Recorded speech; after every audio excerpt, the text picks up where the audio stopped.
Just did. Yeah. Oh, mine's bad. It's always on silent. Mine's on. They vibrate usually. There you go. Okay, you're good. Yes, ma'am. So we were thinking.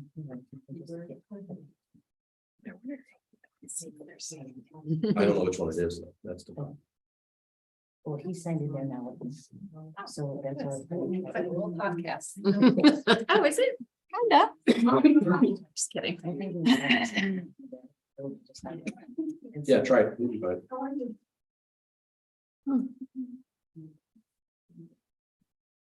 You'll catch up. He's looking at the YouTube's perspective. You'll soon, real quick for me. Yeah, there it goes. Perfect. You're good. You have to watch it on Zoom or YouTube. I'm gonna take this a little bit just to make sure there's anybody verifying we're hearing. We're gonna do an audio test. Sure. Check. Mic check. Sibilance. I think I'll take the pop filter here since I'll probably spit on it. We can extend the arm, put it right here.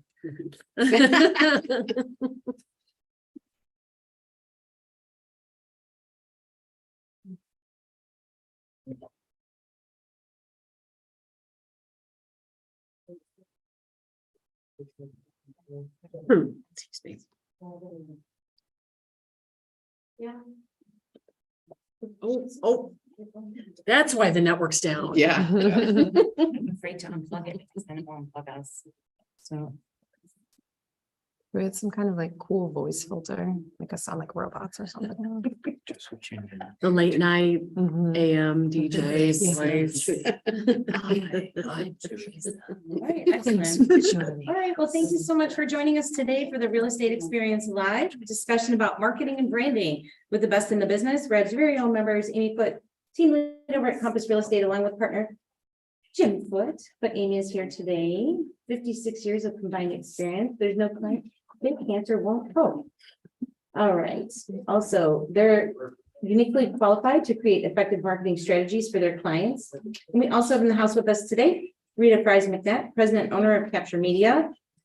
She provides a complete social media marketing solution and integrated print and online marketing program and custom publications to brokers and realtors in the industry.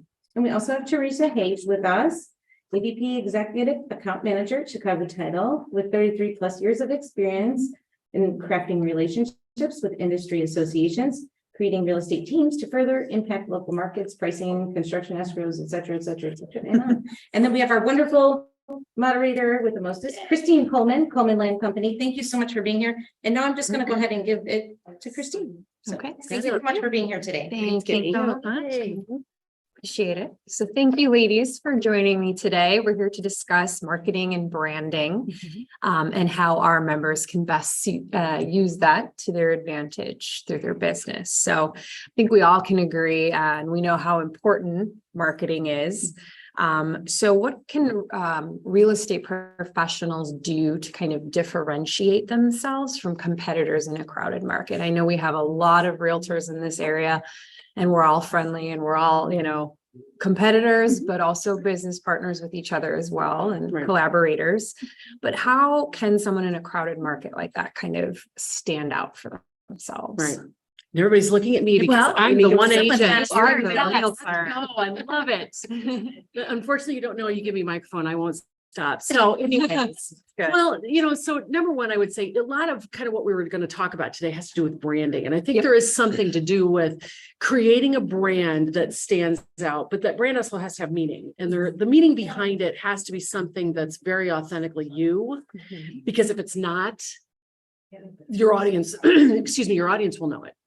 They're going to get it. They're going to get it right away. They're not going to feel it from you. And then from there, it becomes, we can all have creative plans. There's a lot of things we can do, but then it's more about delivering on what you say you're going to do. And the more you do that, the stronger your brand will become over time. And again, that will allow you the flexibility then to get even more creative and create more things and strengthen that brand even more. So I think there's something to not just being creative, but doing what you say you're going to do. This is a relationship business, Yeah. right? Yeah. And so it's all about going out and strengthening and deepening those relationships. And that will also strengthen the brand about you. And that's how you stand out, right? You do what you say you're going to do. That's going to cause those people to then go out and be almost your advocate for you. Right? You're not really selling yourself anymore. Everybody else is selling you because you do what you say you're going to do. And that's been really big with us and my team. Yeah. Well, and I think too, you have to, see what's out there. You have to look at the competition and see what you like and what you don't like about their brand and what they're doing. And then make your own brand from that. And you have to think about the visual aspect, what's your logo look like? What do your colors look like? Your font, your style, what style do you like? And then you have to think about your personality. Are you whimsy? Are you fun? Are you serious? Are you ultra professional? And build your brand around that. And that also goes to with video and how your voice sounds and the language you use and your body language. It all has to be one big package, including, your mission statement has to be in there and making sure that your brand, whatever you determine it, goes across all different marketing campaigns, whether it be video, whether it be print, whatever you're investing in, radio, it's got to all go across all of the different platforms. Right. So one of the things I think of is I think of the word unique, right? We are all unique individuals, but when realtors in any profession, really, when you go to any class, they try to help you learn to grow your business. And we all learn that we have the same tools and tips and things that will help us build relationships and work better with our clients. However, it all goes back to the fact that you are uniquely you. So you have your own business plan. Either you have a formal business plan because that's the business model you work, or you have a vision of what you want your business to look like. That vision is as unique as you are. You have to take that vision and be willing to be unique in your strategy planning as well. It goes back to both what Amy and Rita were saying. You've got to look at what do you want your business to look like? What do you want your brand and you from a business perspective to look like? And then create those strategies around what you're comfortable with and what you know, because when you are working in a manner that you're comfortable, people will know that, they recognize that, and they want to work with people that they have confidence in. And you only have that confidence if your strategies mirror who you are. Exactly. Yeah, I have a cousin who just started in the business and, he was asking me for advice because he's going online and seeing what all these other realtors are doing. And is like, do I have to fit myself into that mold? And I said, please do not. Right. You are you and you're the only you there is. Right. And if you do it right and you're good at your job, people will want to work with you because you're you and not because you're Amy or Christine or, anyone else. Right. Yeah. So going back to kind of what you were saying, Rita, about all those kind of different steps of building up what your brand is and what your marketing is, like, where would be a good spot for, a new agent to start, or an agent looking to kind of refresh their branding? Like, what kind of marketing should they start working on? Well, I think there's so much out there, it depends on what their budget is too. So Sure. if they don't have a big budget, there's a lot of things they can do that doesn't cost much money. You can wear your name tag, right? Right. Yep. Start small. Yeah, you can start in the church bulletin. There's a lot of different things you could do based on your budget. But starting to build a brand, they still have to do the same thing that we were just talking about. See what they like, what's their style, what represents them, like Teresa said. So, and they just have to look around and then reach out for help, Teresa and I work with people all the time on branding, in different aspects of it with agents. So they have to ask for help, whether it's their brokerage or a mentor. Just get started by talking to somebody like your cousin, talking to you about it. So, and it's interesting too, how sometimes an unbiased opinion might draw out things that you didn't even think about. right. It was very interesting when we moved to Compass. We now, we're with Compass, and we met with Compass's marketing people. And just in sitting down and talking to them, they all of a sudden looked at me and they said, your brand is all about family. And I went, oh my gosh, that's so true. How did I not know that? Like, I was almost mad. How did I not figure that out for myself? But yet somebody saw that in me. And it's funny how we've really kind of changed our messaging, our mission statement to be all about how we're trying to build you as part of our family. Mhm. And it's just, it's really changed a lot of what we've done. And it took an outside person 19 years for me into the business to see that. And how did I not see that? And I could have myself? guessed that based on our conversation this right? morning. Right. And yet I didn't see that. Yeah, right. And that's where sometimes it takes that kind of outside, unbiased Right. person looking at you going, don't you know this? Yeah. I mean, it was eye-opening. It Yeah. was incredibly eye-opening for us. Well, and a stranger too, because you ask someone, that knows you, they don't want to hurt your feelings. Right, right. And to be able to tell someone, well, do you really want to look at that logo and maybe we'll tweak it up a little bit? You don't want to hurt their feelings. So Right. outside fresh eyes, big deal. And I'll tell you what, not to interrupt you, but I'll say one more thing that I was thinking about in terms of like low cost ways to Mhm. build yourself. The first thing I tell everybody on my team is use your business email for everything. Yeah. Because that's, it's funny how my team actually laughs at me. I don't have a personal email address. My email address is my Compass address.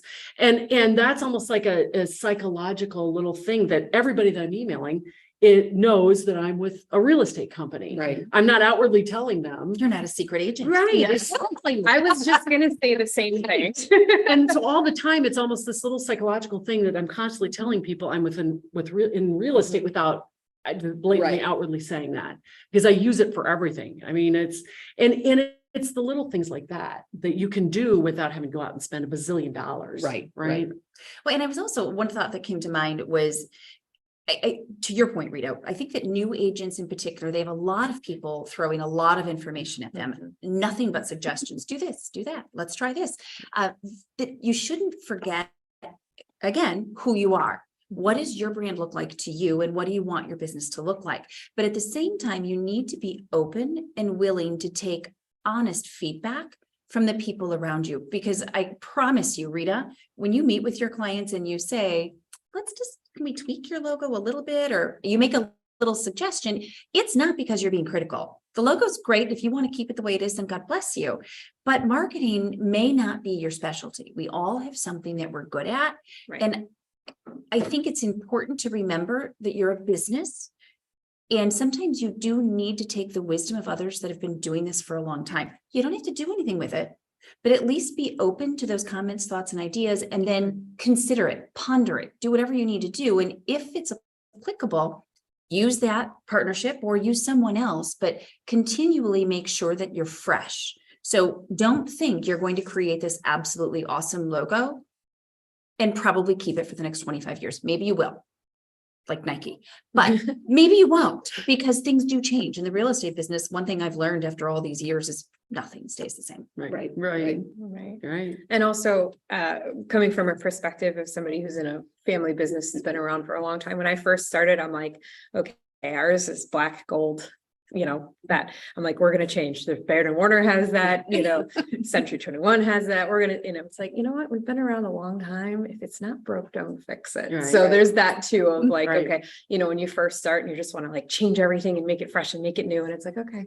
there's a reason some things are the way they are, and kind of leaning into that history or like the branding that your company already has as well is a good thing, and just kind of making that work for you. Absolutely. Right. Yeah. So one of the things I was thinking about is we were just talking how things are changing. Back in the day, we went out and we put our yard signs or we put an ad in the newspaper, and it's like, that stuff still does work, Right. but how has it changed even, in the last 10 years with kind of the influx of like social media and things like that? It's changed. A whole new significantly. world. Holy cow. That's less fun. Right. Yeah, I mean, right. seriously, it is interesting. I actually pulled out a marketing plan. I'm a hoarder of information. I'm not a hoarder of things, but boy, I have things going back to 2002 in this business.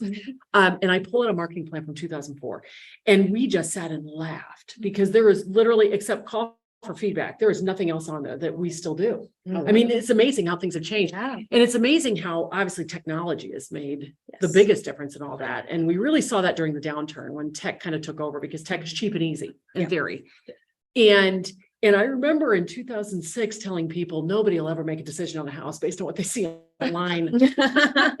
Boy, were we wrong on Yeah. that one, right? Oh, seriously. And it is amazing how you're right and how it's gotten to the point where the changes are coming fast and furious and you better be on top of it. You know, I've always kind of said that, you know, not all agents have to embrace tech, but unfortunately the tech enabled agents are the ones who are going to surpass the ones, they're going to take over for the ones who don't. And so you're going to have to embrace tech at some point. And then social media has obviously been the place where it's all gone over the last couple of years. It used to be the internet. I mean, social media is the internet, but it's gone specifically to that, to where that's where the attention is coming from, be it for your personal brand or your properties. I mean, it could be Right. either one, and you've really got to embrace that. And it's interesting how we've had new agents come on the team who some of them have never done social media before. And I'm like, oh, wait a second, we'll get you started. Don't worry, but you've got to be there. You know, you've got to go out, you've got to embrace it and move forward with it. Well, and the problem with social media is though, it has changed so much, you know, 2009, we had Facebook, right? Well, MySpace. Right. And then Facebook. So everybody got really good at Facebook. And then all of a sudden, oh, now we got to be in LinkedIn on the business end of it. And so now there's so many platforms out there that isn't it hard to be good at all of Yeah, them? very much so. You know, and I feel like you have to impossible. just say, pick one or two or three and just get really good at it because you can't be the best on everything because there's just, and it changes so often. Right. You know, they change the platforms. All of a sudden you learn it and all of a There's sudden, oh, it doesn't work that way anymore. Right. Yeah. Right. So, Well, and I wanted to just add one thought that one thing I have seen agents do, well, first of all, you have to do something. So pick whatever strategy it is you're going to use, whether it's email and social media, do all of that. But I would also ask you to give some thought to that message that you're sending out. Consistency, I think, is super important, regardless of whether you're going to post something on social media and then that same day or the next day send something out in an email. Instagram versus Facebook. I don't care what your platform is, but making that message consistent so you're not contradicting yourself or you create flow, because that recognition that you get, you might have a client that watches you on Facebook and, you know, glances at your email, but you want the two to tie together so that when they see one, they think of you when they see the other. But the note that started all this was, have you all seen those emails that you get from, let's just call it a brand? Every realtor in the office uses the same email, Yeah. which is fine because at least you're sending something out. But bear in mind that your clients might also be getting emails from other agents or other people. And it's the same thing I think of when I think of AI, right? Use the gift that you have, which is that email. But if you can modify the template a little bit so that, again, it goes back to where we started this, to be as unique as you are, then that message stays true to you, but it also differentiates you. Because I have heard from people, not just professionals in the real estate industry, that, yeah, I got 4 of the same emails. And so they know it's a canned email, which is still better than nothing. But But you're But maybe very not right the about best that. message. Right. and is there That's- a thing as too much too, you know, even if it's your email that's going out or your tweet that you tweeted, your Facebook message, your TikTok, your this, your that, like, when should we pull back as agents and like just kind of, you know, not have it be such a bombardment? Right. I've always been a believer in plan the work and work the plan. That's always been kind of our mantra. So we are constantly tweaking that plan, right? You can make the best plan on the planet, but it's never going to be one that, I mean, I've yet to have a business plan that's actually, we've done everything because things change and you have to be prepared to kind of pivot based on that or whatever's going on. And so within that, we do a lot of looking at how much is too much, right? And talk about the consistency I'm all about constant, consistent messaging, right? Messaging and marketing. And we look at that a lot to go, are we overplaying our hand, right? So we've looked at we've done a lot of research on how much is too much. And so we try and not stay outside of that, like emails. We do actually 3 emails a month. One is a newsletter. We do ours. You're right about the messaging because I agree. Like we have canned ones, right? We have canned ones. So we as a team actually do something different. I have a marketing director who goes out, researches it. It might still look a little bit, but the message is very different from the canned one because I totally agree with you on that.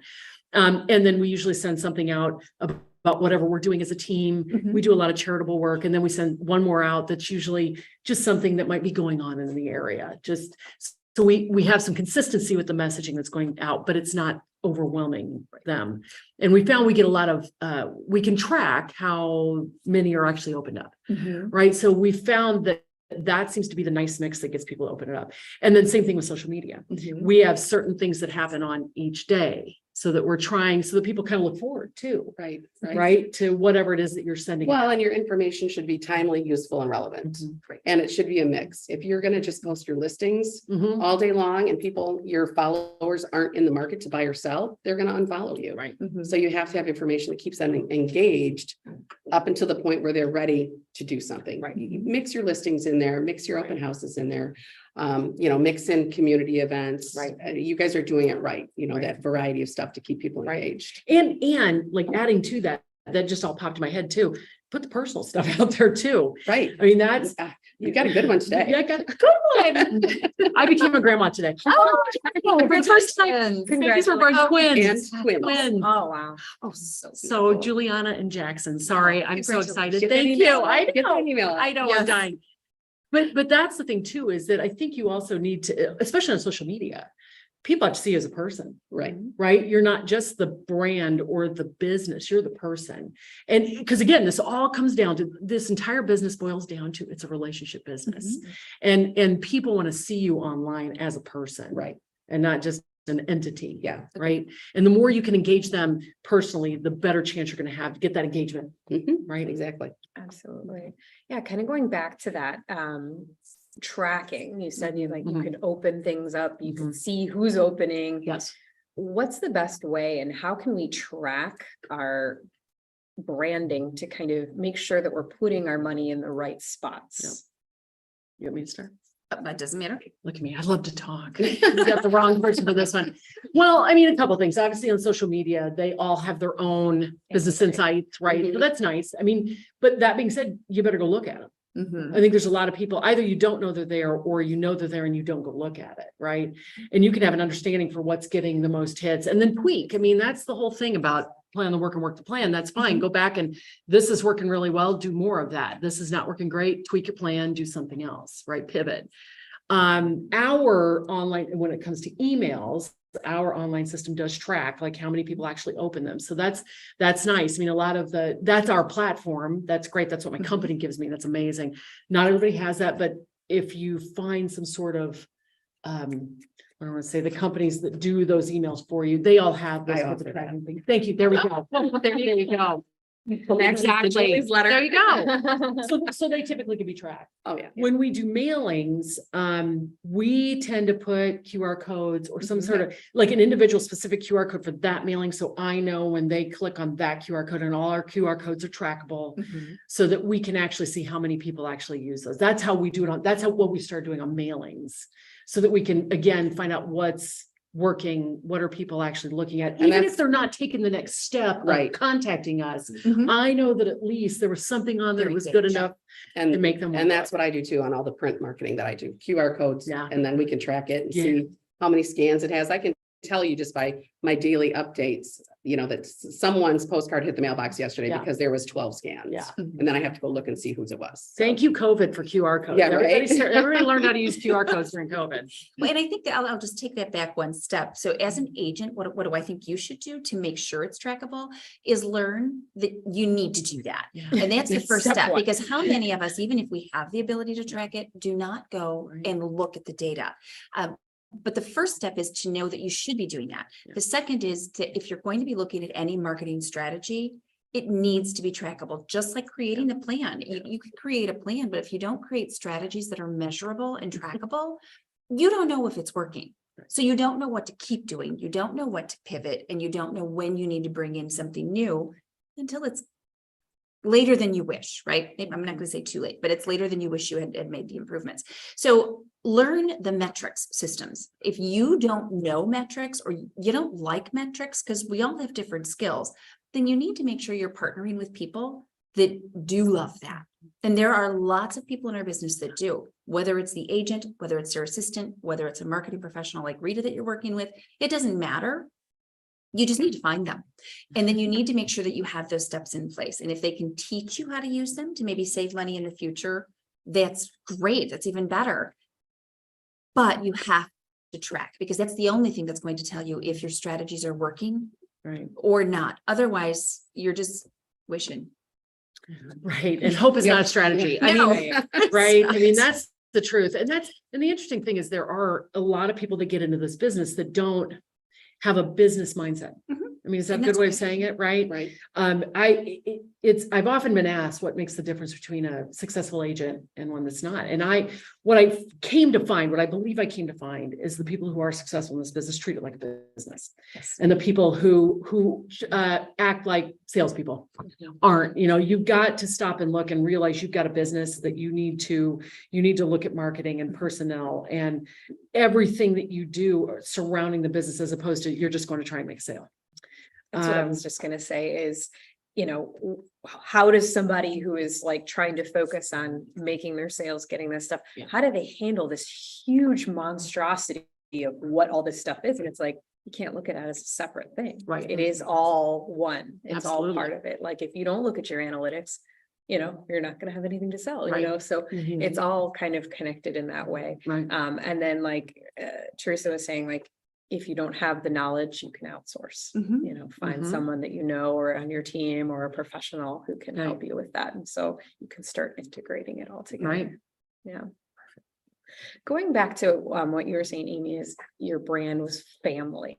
Mhm. There's a lot of different things that people can kind of target, like, I want to target family, or I want to target first-time home buyers or stuff like that. Like, what are some strategies that people can use to kind of like stand out in one kind of field or the other, and how do they leverage that for themselves? And let me start by saying our brand is family being part of that, let's say, is more how do I say, the outreach of that brand is that we want to bring you into the fold of our family, Right. treat you like you're part of our family.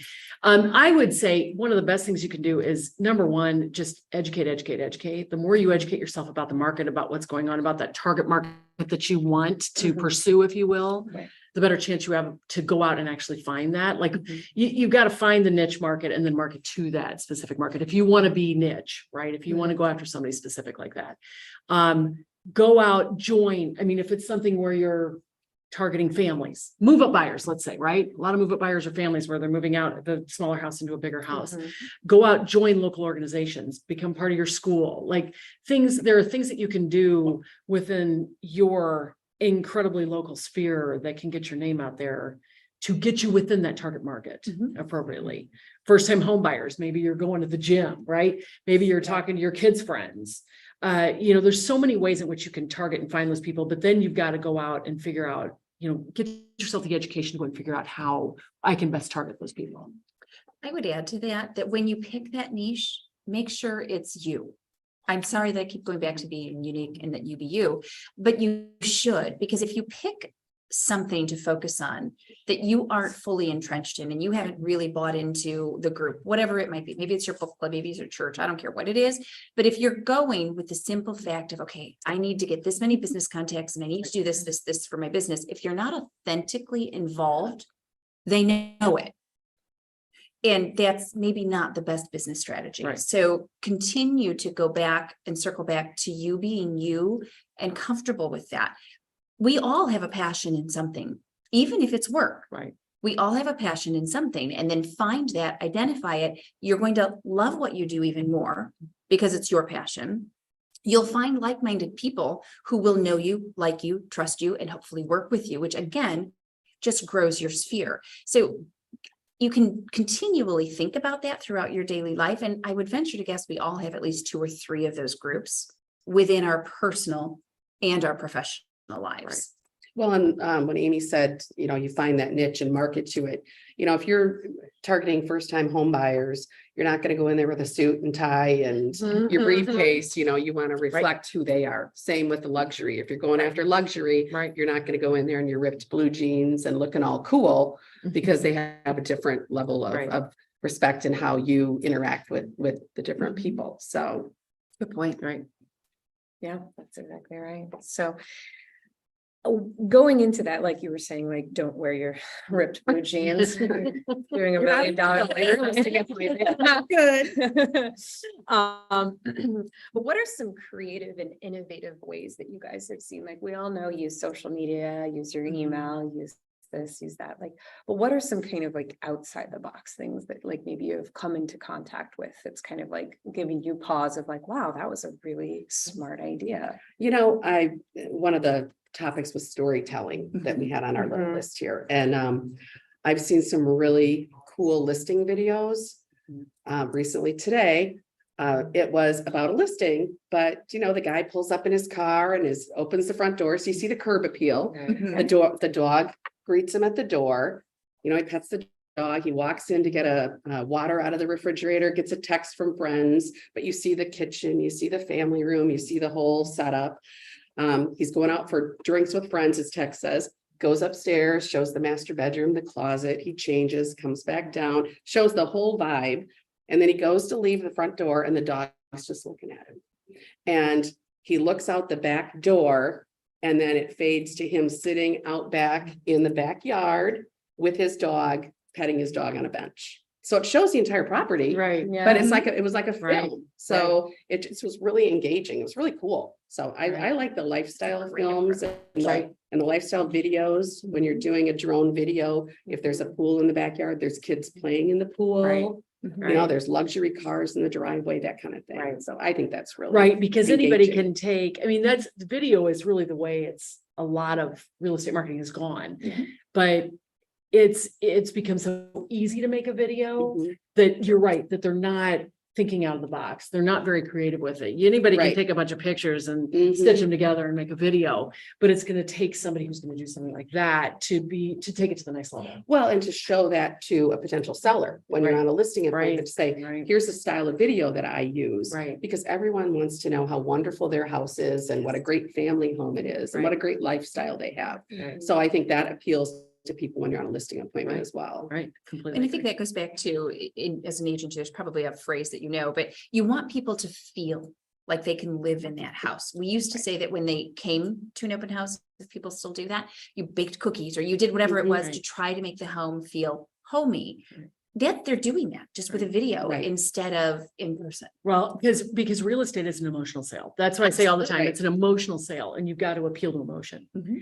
And that's why sometimes, I mean, we talk about these love letters with, Yeah. you know, but there's a reason they call the love letter. It's because that person is trying to appeal to the seller's sense of, you know, whatever's going to make them feel good. Emotions. Their emotions that are going to make them feel good about that buyer. And that's exactly where a lot of this marketing has gone Mhm. because it has to, Right. because it's such an emotional sale. Well, even in the remarks, when you're writing remarks, instead of just saying that there's Right. a island in the kitchen. 3 bedrooms, You know, 2.5 picture baths. yourself Right. baking appetizers and sipping wine with your friends while sharing your vacation stories.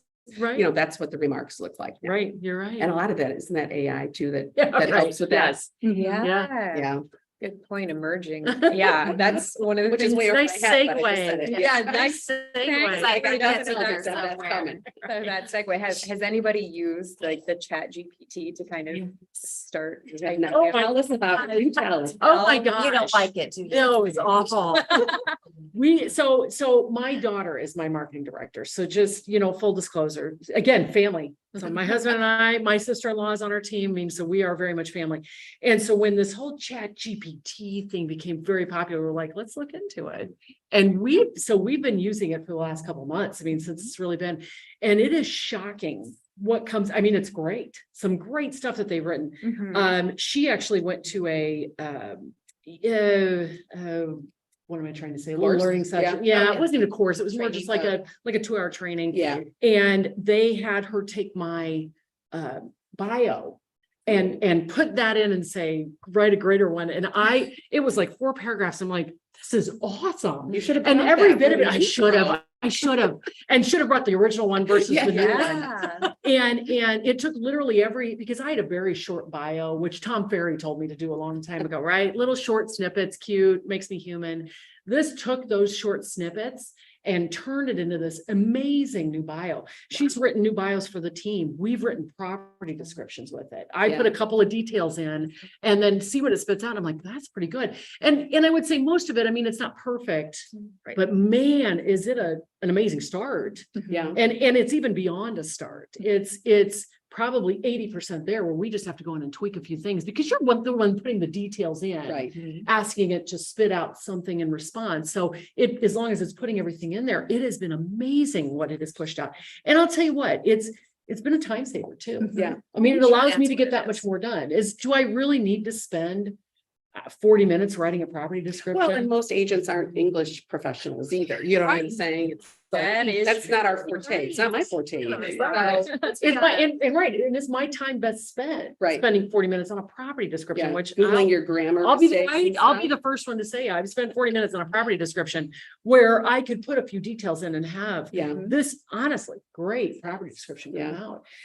We are going to be starting our own podcast soon, and she has actually used it to come up with podcast topics and then expound upon that. So it's been amazing the stuff that we have really used it for in this business. Well, and I think AI it serves a lot of purposes, and I see that time saving is probably the biggest, as well as using verbiage that we might not all use on a regular basis. And that's important. And again, I'm sorry, I keep harping on the same thing. But what I always caution myself with when I use it for the few things that I use it for is I always want to go back and read and change it to sound like it's still me. Right. Is that Um, something you would say? right. Right. You don't want it to sound Right. like a robot or like, no, Christine does not. Yeah, sound like wow, that. Teresa Why got all she get formal in the way she her- talked. So I use AI and use it for things that you probably don't think of, like your topics. I need a list of topics, or what are some good questions to ask a potential seller, or whatever the questions are. Use it to come up with some thought-provoking ideas, but then still tweak them to make them your own. Right, Because if you're using AI and you're asking the same questions, do you think your competition is too? Right. Yes. So what I envision and what I hope won't happen with AI is that, 5 people show up to the same interview or whatever you want to call it, and you all have the same questions. Right. Mhm. Do you think the seller is going to figure that out eventually? Right. So Absolutely. you still want to at least shift the questions around on your list, but also change them to make them yours. And why do you need to know? It can come up with some great questions, but why are you asking those specific questions, or why are you using the words that it kicked back at you? And make sure they're truly appropriate. I wonder if it'll get to a point where we have to disclose that we're Right. using that. Right. Like we can't have Yeah. digital photos that have been, Right. stopped. Because it's like, Mhm. will our words have to have that same kind of thing as well? So that's interesting. How do we build long-term relationships with these tools that we're all using? We have social media, we have our video, we have this, we're opening up our analytics. How do we combine all this amazing stuff and actually use it to build family? Oh, sorry. One word comes to mind for me, which is processes. Right. And we are in a relationship business, but there is a lot. You're listing off all of these things that we have to look Right. at. And we all think that we're doing that. And we are to some degree, but we can all be more efficient at doing all of those things. And we can probably save time Yeah. by doing something that will satisfy several of our categories.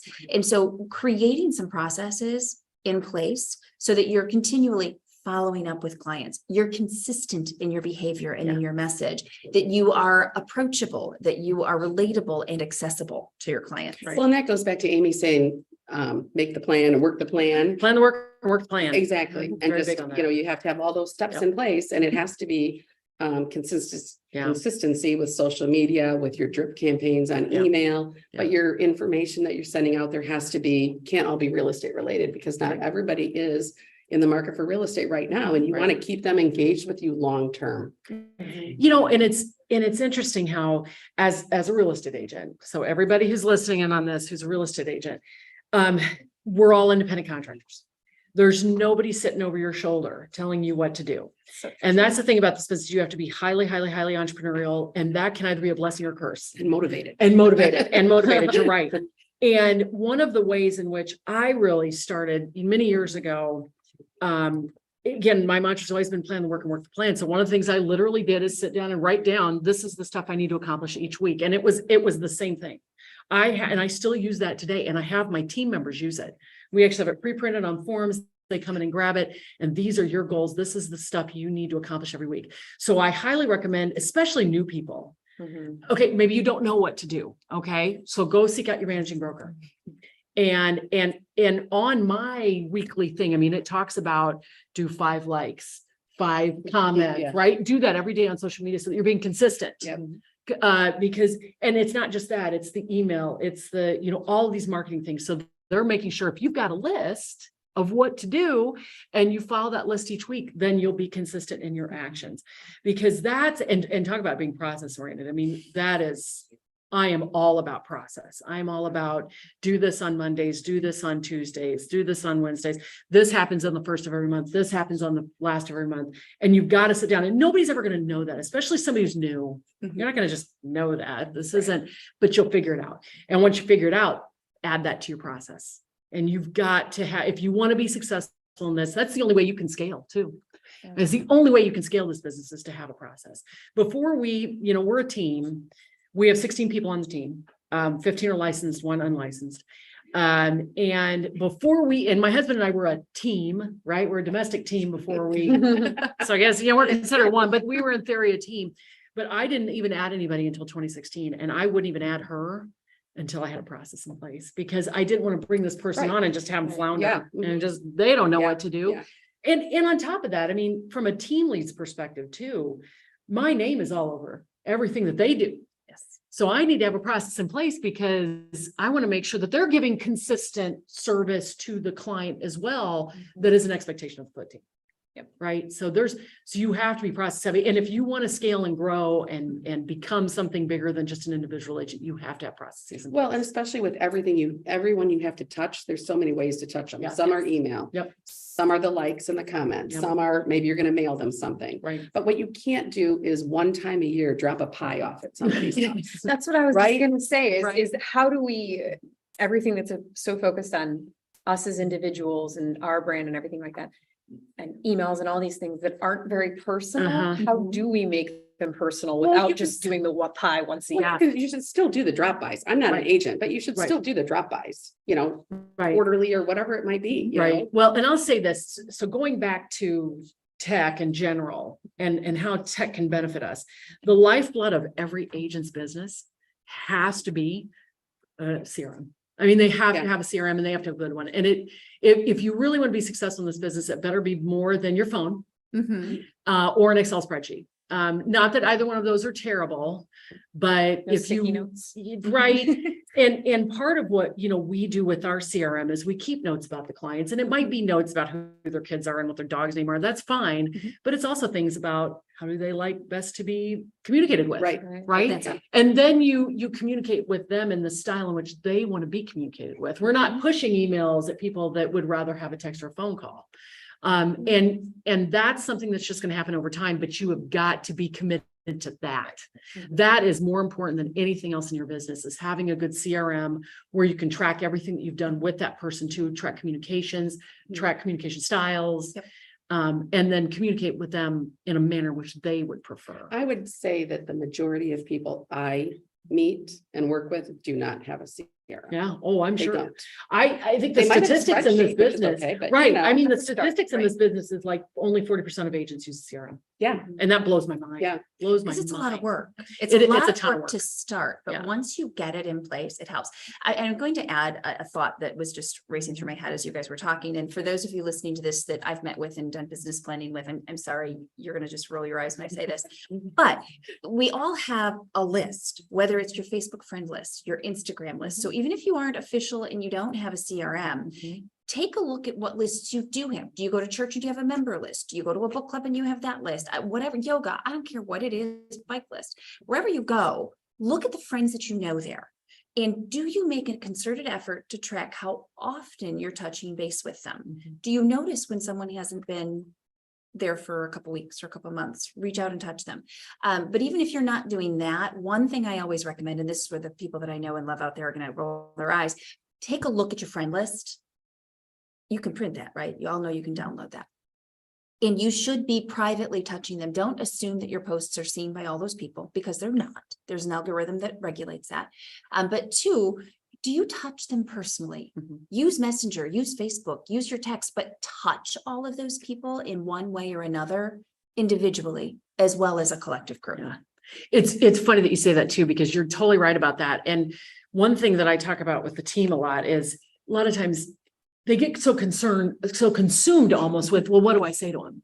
Okay, let it go. Yeah. You know these people, just say hi. I mean, Right. let's just So start with thinking about- hi. Mhm. And I've told them one of the best things you can do, Facebook, Instagram, whatever, go social media deep diving. Mhm. I guarantee somebody has a birthday. And instead of just being lost in the mire and putting a comment like 900 other people are doing, Mhm. pick up the phone and call them. You'd be shocked, or text them. I mean, whatever, you'd be Sing them shocked. happy birthday and Seriously. send the recording. Right. You can text that to them. You Absolutely. can put music behind it if you And want to you sound will better. be shocked. And you think that you're going to be like, they're going to say, what is this idiot doing? Why are they doing this? But no, They love you'll it. never do that. They love it. And the reality of this business is people want to work with people they know, like, and trust, but quite frankly, aren't flow with, right? Right. It's not just about know, like, and trust. You have to be in communication with them. Mhm. They can know, like, and trust you like crazy, and it doesn't matter. You have to be in communication with them. And I think national averages are the average American knows 12 real estate agents. So they might know, like, and trust you, or they might, right? They might know, like, and trust you. They might know, like, and trust 11 other agents Well, too. and that's why you have to touch them consistently. Yeah, Because if your absolutely. arms aren't wrapped around them, someone else is gonna be wrapping their arms around them Absolutely. Right. tomorrow or next Absolutely. week. And when they're finally, their mind is on real estate for whatever reason, it's now 6 months down the road. Yeah. And you haven't been in touch with them, and then that one other person they know was Yeah. in touch with them, they're gonna go with them. Exactly. Or they just call the listing agent off the sign. Right. Like, it sounds like hope. to me. Right, Yeah, right. It's hope, it's not a strategy. Right. Exactly. So, we said consistency is key. Having a CRM, basic need, what are some mistakes that people make aside from just not doing anything? Or maybe that is the biggest mistake. Well, it is being invisible. Mhm. I mean, Secret agent. the secret agent, yeah, I mean, being invisible, not getting out there and doing those things. Talk about people who maybe I sold them a house 5 years ago and I just assumed because I sold them, they loved me. Exactly. 5 years ago, they They're gonna loved remember me. They're gonna remember me. Yeah. Yeah. I mean, I think the stats on that are like 12% of people actually remember who their agent is. Because you think you made this amazing impression on them. Right. Right. But now it's 5 years later and they Right. call the next door neighbor's agent because they saw a sign in the yard. Yep. And that's the biggest mistake, is just kind of letting people go, making the assumption. Well, and that's, That people it are goes gonna- back to the touching, Yeah. the first year, agents are all over. You get a closing gift, you're gonna get a Christmas card, you're gonna Right. get all these things. Right. Year to year, that touch drops off. Where Right. All of a sudden, it's a pie. Right. Once a year, that's all you're getting. The other thing I would say, the mistake is that agents don't have a marketing budget. They don't take a certain percent of Right. every closing and put it aside Right. Mhm. to reinvest it in their business. Totally agree. Yeah. And, I Totally met with a agree. gal the other day who 27% of every closing goes to marketing, 27% goes to taxes. She pays herself a salary and then the rest just goes in the bank. Right. I wanted to agree. add to that. I think that when we think, I think of new agents as always, because they've got so much information thrown at them, they don't know what to do, so they do nothing. And one of the common things I always tell a new agent is you have to do something. You're going to have a lot of information thrown at you. And I would venture to guess that that's regardless at what degree or how long you've been doing the business, right? Nothing stays the same. So you're always continually learning, but you have to do something every day to help grow your business. So even if it's just 5 phone calls, even if it's just contacting 3 of your past clients, I don't care what it is, but you have to do something. One common thing that I hear, and I'm hesitant to even say this because please don't throw anything at me, but the word procrastination comes to mind.